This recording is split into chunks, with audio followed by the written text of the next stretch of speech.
Les blessures musculo-squelettiques affectent les muscles, les tendons, les ligaments, les articulations et les disques du dos. Ce sont des blessures qu'on ne remarque pas nécessairement tout d'un coup. Souvent, vous commencerez probablement par ressentir une petite douleur persistante et vous aurez tendance à vouloir poursuivre votre travail parce que la douleur ne sera pas très intense. Cependant, plus vous tenterez de les ignorer, plus ces blessures deviendront douloureuses. Les blessures musculo-squelettiques peuvent s'avérer très coûteuses. Au niveau personnel, elles peuvent restreindre votre style de vie. Des choses comme prendre vos enfants dans vos bras ou aller à la pêche peuvent devenir difficiles.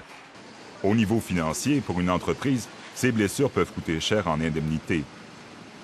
Nous avons vu des cas où la tendinite à l'épaule d'un travailleur a coûté plus de 90 000 $ en tenant compte des frais médicaux, du coût de formation d'un remplaçant et des frais de recyclage de l'employé à un nouveau poste.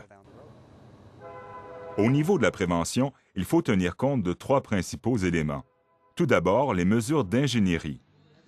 Il faut étudier le milieu de travail et se demander comment on pourrait modifier l'équipement et les outils pour qu'un employé puisse adopter une meilleure posture, une posture moins stressante. Il y a ensuite les mesures administratives. Ici, on étudie la façon de répartir le travail. Si nous savons qu'une des tâches est stressante, peut-on modifier l'horaire pour la répartir entre plusieurs personnes? Le 3e élément, c'est notre propre style de travail. Pouvons-nous réduire le stress imposé à notre propre corps? Adopter de meilleures postures? Comment organisons-nous notre travail? Faisons-nous des pauses d'étirement et d'exercice?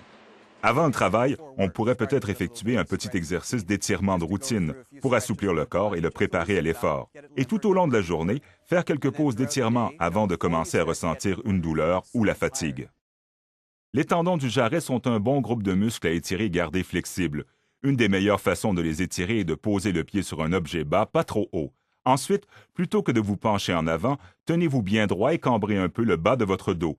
Vous sentirez un étirement agréable et égal tout au long des muscles de votre jarret.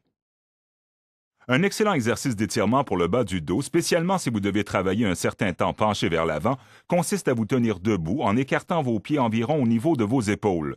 Puis cambrez le bas du dos et ramenez-le en position neutre. Effectuer cet exercice une couple de fois, après avoir été penché vers l'avant pendant quelque temps, peut aider à soulager efficacement la pression sur les disques du dos.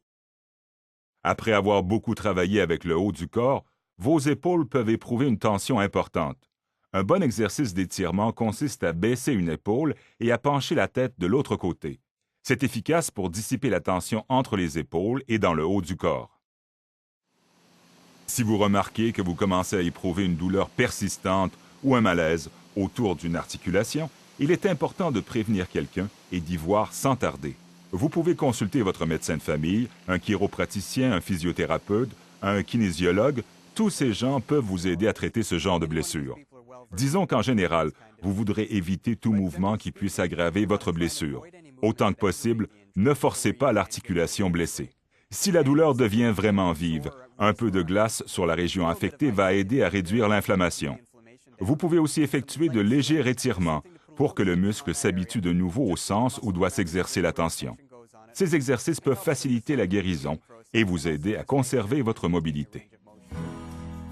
Pour de plus amples renseignements sur ces segments, ainsi que sur d'autres sujets reliés à la sécurité, visitez www.cfa-fca.ca et rappelez-vous que sécurité à la ferme signifie sécurité d'exploitation.